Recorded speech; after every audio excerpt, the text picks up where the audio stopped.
दोस्तों, जिन लोगों ने मेरे चैनल पर इंसेप्शन मूवी को देखा होगा वो उसके कॉन्सेप्ट के दीवाने हो गए होंगे। मशहूर डायरेक्टर और राइटर क्रिस्टोफर नोलन ने उस मूवी को डायरेक्ट किया था।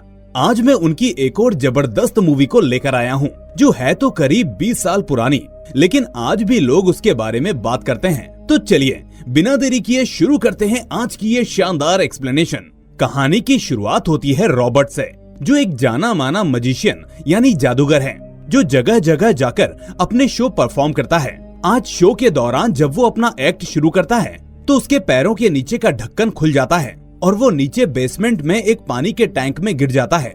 इस तरह उसे गिरते देख सभी दर्शक हैरान हो जाते हैं और सोचते हैं कि ये भी उसके एक्ट का हिस्सा है। वहीं नीचे बेसमेंट में हम एक और आदमी को देखते हैं जिसका नाम है अल्फ्रेड। अल्फ्रेड भी एक जादूगर है और वो रॉबर्ट को डूबते हुए देखता है, लेकिन कुछ नहीं कर पाता। अब यहाँ से कहानी फ्लैशबैक में जाती है, जहाँ एक मैजिशियन रॉबर्ट और अल्फ्रेड को ऑडियंस में से उठाकर ऊपर स्टेज पर बुलाता है। इसके बाद वो अल्फ्रेड से अपनी असिस्टेंट के हाथ और रॉबर्ट से उसके पैर बांधने को बोलता है। दोनों ठीक ऐसा ही करते हैं, जिसके बाद उस लड़की को पानी के टैंक में डाल दिया जाता है और ऊपर से पर्दा भी डाल दिया जाता है। अब उसे 1 मिनट खत्म होने से पहले उस टैंक से बाहर आना था। अंदर खड़ा इस एक्ट का डिजाइनर जॉन भी 1 मिनट खत्म होने का इंतजार कर रहा था। अब 1 मिनट बीत जाता है तो जॉन की चिंता बढ़ जाती है। पर्दा हटाते ही सभी देखते हैं कि वो लड़की अपने हाथों की रस्सी नहीं खोल पाई थी और पानी में डूब रही थी।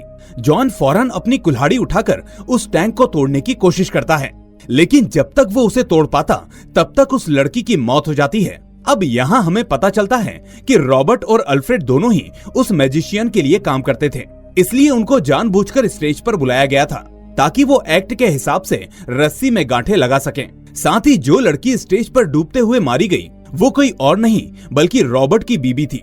अब सभी लोग रॉबर्ट की वाइफ के फ्यूनरल में आते हैं, जहां रॉबर्ट अल्फ्रेड से पूछता है कि आखिर तुमने कल शाम मेरी बीबी के हाथ में कौन सी गांठ बांधी थी।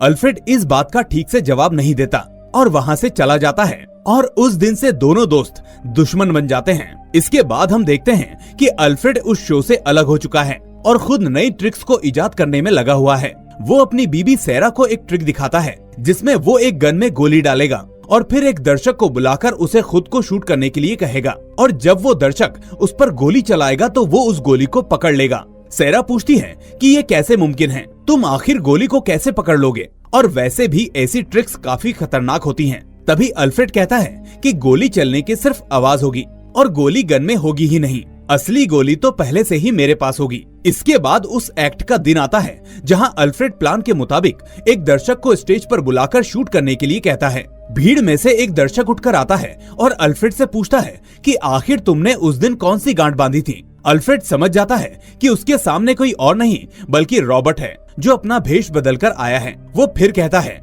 कि मुझे सच में याद नहीं। इतने में वहाँ अल्फ्रेड का एक आदमी आकर रॉबर्ट की गन को छीनने की कोशिश करता है और इतने में गन चल जाती है। गन जाकर अल्फ्रेड को लगती है, जिसमें उसकी दोनों उंगलियां बुरी तरह से जख्मी हो जाती हैं। ये देखकर रॉबर्ट वहाँ से चला जाता है। दरअसल रॉबर्ट को भी ये ट्रिक आती थी, इसलिए वो इस एक्ट में परफॉर्म करने के बहाने असली बंदूक ले आया था ताकि अल्फ्रेड उसके सवालों का जवाब दे दे। इसके बाद हम देखते हैं जॉन को, जिसे उस दिन हादसे के बाद कहीं भी काम नहीं मिल रहा होता, इसलिए वो रॉबर्ट के पास आकर कहता है कि अब हमें ही मिलकर अपने शो शुरू करने होंगे। जिसके बाद वो दोनों एक साथ काम करना शुरू कर देते हैं। अब एक दिन जब रॉबर्ट स्टेज पर कबूतर गायब करने का जादू दिखा रहा होता है तो वो ऑडियंस में से एक आदमी और एक महिला दर्शक को बुलाता है। वो लेडी से कहता है कि तुम अपने हाथों से कबूतर को ढक लो, और आदमी से कहता है कि तुम अपने हाथ को पिंजरे के ऊपर रख लो। अब इससे पहले कि रॉबर्ट अपनी मैजिक ट्रिक इस्तेमाल करता, इतने में वो आदमी उस पिंजरे पर हाथ रखता है और उसकी एक तार को खींच देता है,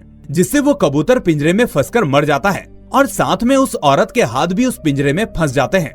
रॉबर्ट उस आदमी को देखता है तो वो समझ जाता है कि ये अल्फ्रेड है, क्योंकि उसकी दोनों उंगलियां नहीं हैं। पर इतने में अल्फ्रेड वहाँ से चला जाता है। अब आज के शो में इतनी बड़ी गड़बड़ होने की वजह से वहाँ का ऑर्गेनाइजर आकर रॉबर्ट से कहता है कि मैं तुम्हारे सभी शोज को कैंसिल कर रहा हूँ, क्योंकि ना तो मैं मासूम जानवरों को मरते हुए देख सकता हूँ और ना अपनी पब्लिक के हाथ पैर कटवा सकता हूँ। ये सुनकर जॉन और रॉबर्ट काफी मायूस हो जाते हैं, लेकिन वक्त बीतता है और रॉबर्ट और अल्फ्रेड अपने अपने इलाके में जादू के लिए मशहूर हो जाते हैं। दोनों ही एक दूसरे की ट्रिक्स पर नजर रखते हैं ताकि समझ सकें कि आखिर ऑडियंस क्या देखने के लिए आती है।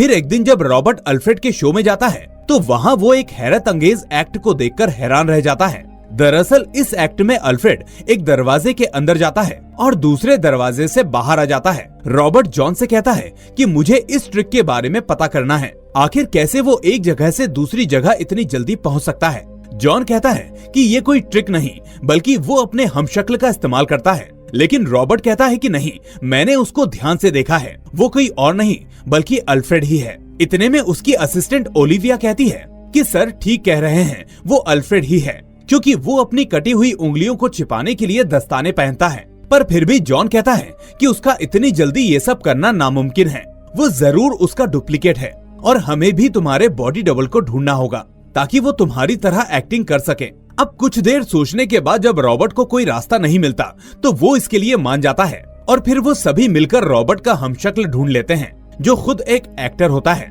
इसके बाद वो उसको भी उसी एक्ट के लिए तैयार करते हैं और फिर उस एक्ट में जब रॉबर्ट एक दरवाजा खोलता है तो नीचे का ढक्कन खुल जाता है जिससे वो नीचे रखे गद्दों पर जाकर गिरता है। तभी दूसरे ही पल उसका डुप्लीकेट स्टेज के दूसरे दरवाजे से निकलकर सभी को हैरान कर देता है।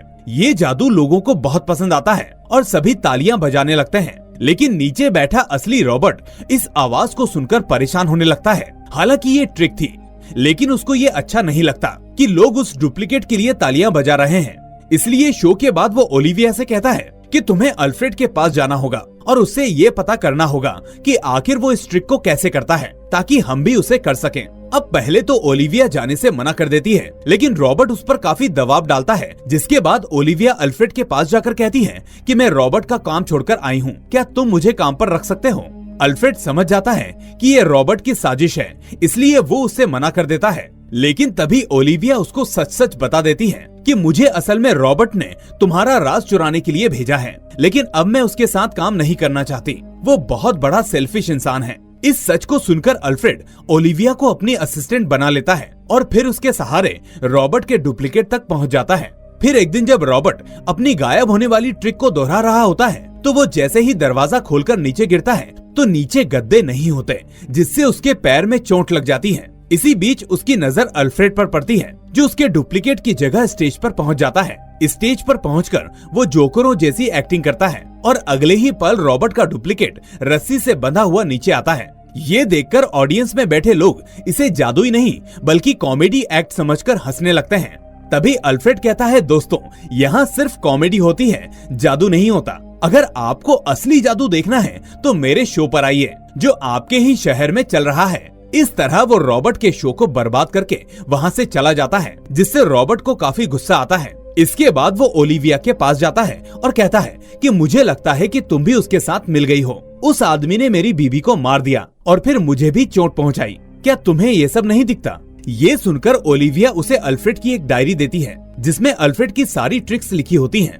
ये देखकर रॉबर्ट काफी खुश हो जाता है और ओलिविया से कहता है कि चलो अब मेरे साथ चलो, तुम्हारा काम पूरा हो गया है। लेकिन ओलिविया कहती है कि मैं अब नहीं आ सकती, मुझे अल्फ्रेड से प्यार है। ये सुनकर रॉबर्ट वहाँ से निकल जाता है, लेकिन जिस डायरी को वो वहाँ से लेकर आया था उसमें सारी ट्रिक्स कोड के तौर पर लिखी होती हैं, जिसके लिए रॉबर्ट को कीवर्ड्स की जरूरत होती है। अब ओलिविया तो उसके पास नहीं होती, इसलिए वो उन कीवर्ड्स को समझने के लिए अल्फ्रेड के हेल्पर फैलन को किडनैप कर लेता है। और जब ये बात अल्फ्रेड को पता चलती है तो वो अपने आदमी को रॉबर्ट के पास से लेने के लिए आता है। रॉबर्ट उससे कहता है कि अगर तुम्हें अपना आदमी चाहिए तो तुम्हें अपनी डायरी का कीवर्ड मुझे बताना होगा ताकि मैं तुम्हारी गायब होने वाली ट्रिक को समझ सकूं। मजबूरन अल्फ्रेड उसे एक कागज पर कीवर्ड्स लिखकर दे देता है, जिसके बाद रॉबर्ट कहता है कि मैंने तुम्हारे आदमी को यहीं दफना रखा है, अभी वो जिंदा है, जितना जल्दी तुम उसे बाहर निकालोगे उतना ही अच्छा होगा। ये सुनकर अल्फ्रेड वहाँ खोदना शुरू कर देता है और फैलन को बचा लेता है। अब घर जाकर रॉबर्ट उस पेपर को देखता है तो उस पर लिखा होता है टेस्ला। उस कीवर्ड के सहारे वो उस डायरी को पढ़ना शुरू करता है तो उसके होश उड़ जाते हैं। उसमें लिखा था कि तुम्हें क्या लगता है मैं तुम्हें अपनी डायरी इतनी आसानी से दे दूंगा?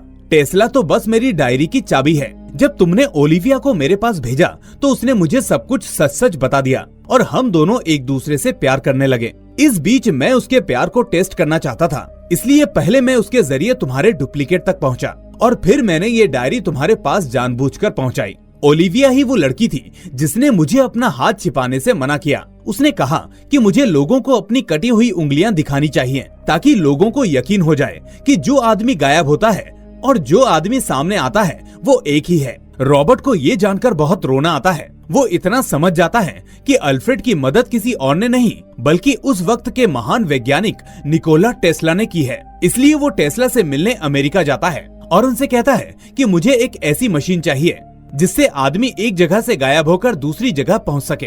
अब टेस्ला को वैसे भी अपने आविष्कारों को करने के लिए पैसों की जरूरत होती है, इसलिए वो उस मशीन को बनाने के लिए तैयार हो जाता है। इसके बाद काफी वक्त बीत जाता है तो रॉबर्ट टेस्ला के पास जाकर कहता है कि लगता है तुमने मेरा पैसा लूट लिया, इसलिए अभी तक मेरी मशीन तैयार नहीं की। तभी टेस्ला कहता है कि किसी ने तुमको नहीं लूटा, तुम्हें थोड़ा पेशेंस रखना होगा, तुम्हारी मशीन पर काम हो रहा है। इसके बाद वो एक बिल्ली को एक मशीन के नीचे रखता है और मशीन को चालू करता है, लेकिन वो बिल्ली गायब नहीं होती। टेस्ला कहता है कि देखो, बिल्ली गायब नहीं हुई। इस तरह मैंने तुम्हारी हेड को भी गायब करने की कोशिश की, लेकिन वो भी नहीं हुई। दरअसल साइंस इस तरह से काम नहीं करती, उसके लिए पुख्ता जानकारी और इन्वेंशन की जरूरत होती है। रॉबर्ट समझ जाता है कि टेस्ला उसको क्या समझाने की कोशिश कर रहा है, इसलिए वो निराश होकर वहाँ से चला जाता है। तभी टेस्ला का असिस्टेंट उस बिल्ली को खोल देता है और जब वो बिल्ली वहाँ से जाने लगती है तो रॉबर्ट देखता है कि वहाँ एक जैसी अब दो बिल्लियाँ हैं और साथ में रॉबर्ट के हेड के जैसे भी हेड वहाँ पड़ी हुई हैं। यानी जितनी बार टेस्ला ने रॉबर्ट की हेड को गायब करने की कोशिश की, उतनी बार वो गायब तो नहीं हुई, पर उसके जैसी एक और हेड तैयार हो गई। इसका मतलब टेस्ला की ये मशीन गायब तो नहीं करती, लेकिन किसी भी चीज का क्लोन जरूर बना देती है। अब ये देखने के लिए रॉबर्ट टेस्ला को वहाँ पर लेकर जाता है, जिसके बाद टेस्ला कहता है कि हमें इस मशीन पर काम करने के लिए थोड़ा और समय चाहिए, इसलिए तुम थोड़ा और सब्र रखो। उधर अल्फ्रेड की वाइफ उससे बहुत परेशान होती है क्योंकि अब वो उसको पहले की तरह टाइम नहीं दे पा रहा होता और ऊपर से उसका ओलिविया के साथ अफेयर भी चल रहा होता है। ये जानकर उसकी वाइफ काफी डिप्रेस हो जाती है और वो सुसाइड कर लेती है। और वहीं रॉबर्ट को भी टेस्ला का एक खत मिलता है जिसमें वो लिखता है कि एडिसन की वजह से मैं ये शहर छोड़कर जा रहा हूँ, लेकिन मैंने तुम्हारी मशीन को जितनी तैयार हो सकती थी उतनी तैयार करके तुम्हें भेज दी है। पर मेरी एक एडवाइस है कि इस मशीन का यूज कभी मत करना, ये तुम्हें सिर्फ दुख ही देगी। अब 2 साल बीत जाते हैं और रॉबर्ट अपने शहर लौट आता है। वहाँ वो सबसे पहले जॉन के पास जाता है और फिर से अपना मैजिक शो शुरू करता है। उस एक्ट के दौरान वो टेस्ला की मशीन का इस्तेमाल करता है और स्टेज से गायब हो जाता है। उसे गायब होते देख ऑडियंस के साथ साथ अल्फ्रेड की आंखें भी फटी की फटी रह जाती हैं और अगले ही पल रॉबर्ट फर्स्ट फ्लोर पर दिखाई देता है, जिससे सभी के होश उड़ जाते हैं। आज तक किसी ने भी इस तरह का एक्ट नहीं देखा होता। इस बात से अल्फ्रेड भी उस रात सो नहीं पाता। वो अपने साथी फैलन से कहता है कि मुझे ये जानना है कि आखिर रॉबर्ट ये सब कैसे कर रहा है और जब वो नीचे गिरता है तो फिर से ऊपर कैसे पहुंच जाता है। आखिर नीचे ऐसा क्या लगा है। छानबीन करने पर अल्फ्रेड को पता चलता है कि जब भी ये एक्ट होता है तब उस स्टेज के नीचे गद्दे नहीं बल्कि एक टैंक होता है, पर उस टैंक में असल में क्या चीज है ये किसी को पता नहीं। इसलिए वो एक बार फिर से उस एक्ट को देखने के लिए जाता है और ये मूवी का वही सीन होता है जो हमने स्टार्टिंग में देखा था। रॉबर्ट उस पानी के टैंक में गिरता है और फिर अल्फ्रेड उसे डूबते हुए देखकर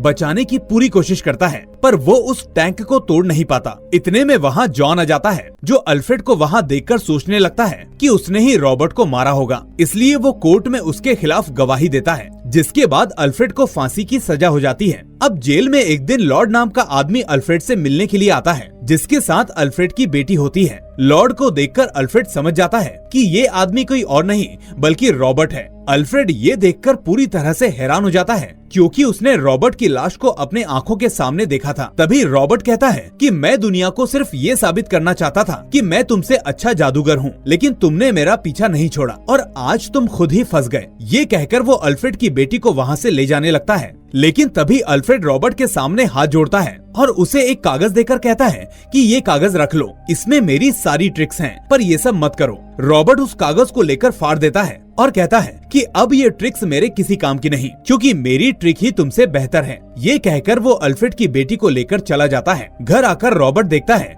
कि जॉन को सब कुछ पता चल चुका है कि लॉर्ड कोई और नहीं बल्कि रॉबर्ट ही है। जॉन कहता है कि आखिर तुमने ये सब क्यों किया? तुम्हारी वजह से एक आदमी की जिंदगी बर्बाद हो गई, उसकी बेटी उससे दूर है और उसे भी फांसी होने वाली है। मुझे नहीं पता कि तुम जिंदा कैसे हो, क्योंकि उस दिन तुम मर गए थे, लेकिन अगर जिंदा हो तो अल्फ्रेड किसकी मौत की सजा काट रहा है? उसे बाहर आना चाहिए। रॉबर्ट कहता है कि पहले तुम मुझे ये बताओ कि आखिर तुम्हें कैसे पता चला कि मैं जिंदा हूँ। जॉन कहता है कि तुम्हारे मरने के बाद कोर्ट ने टेस्ला की मशीन को जब्त कर लिया और फिर उसे नीलाम कर दिया। नीलामी में उसको खरीदने वाले आदमी का नाम था लॉर्ड, इसलिए मैं उससे मिलने आया था। लेकिन मुझे नहीं पता था कि लॉर्ड नाम का कोई आदमी है ही नहीं, बल्कि तुम ही इस नाम से जिंदगी जी रहे हो। रॉबर्ट पूछता है कि अब तुम मुझसे क्या चाहते हो? तो जॉन कहता है कि मैं चाहता हूँ कि इस मशीन का इस्तेमाल अब कभी भी ना किया जाए। रॉबर्ट कहता है कि ठीक है, आज के बाद अब ये कभी इस्तेमाल नहीं होगी। तुम उसको थिएटर में पहुंचा दो जहां मेरा बाकी सामान रखा है। जॉन ठीक ऐसा ही करता है और उसकी मशीन को थिएटर में पहुंचा देता है। और जब जॉन थिएटर से बाहर निकलता है